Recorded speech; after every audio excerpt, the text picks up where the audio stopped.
विधानसभा चुनाव है, तो ये जो घटना हुई है इसका कितना असर पड़ेगा सर? देखिए, लोकसभा के चुनाव के नजरिए से मैंने पहले भी कहा है और कैमरे पर कहा है कि नीतीश बाबू अगर महागठबंधन में लड़ते तो उनको 5 सीट भी नहीं आने वाला था। ये तो लोगों को पता था।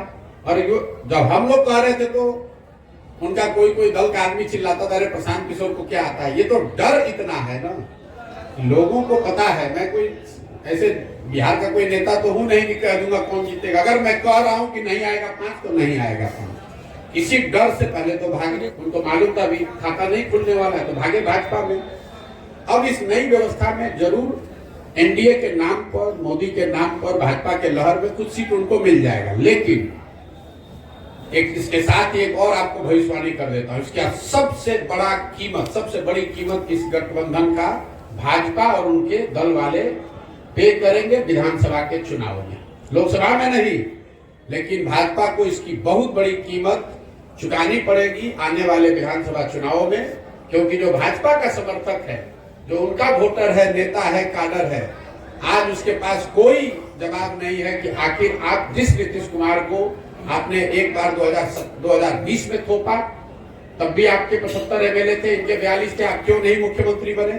क्यों नहीं बिहार को सुधारने का जिम्मा लिया? एक बार फिर नीतीश कुमार भागे तो आपने कहा नीतीश कुमार धोखेबाज है, और आज फिर उसी नीतीश कुमार को आप बिहार पर थोप रहे हैं।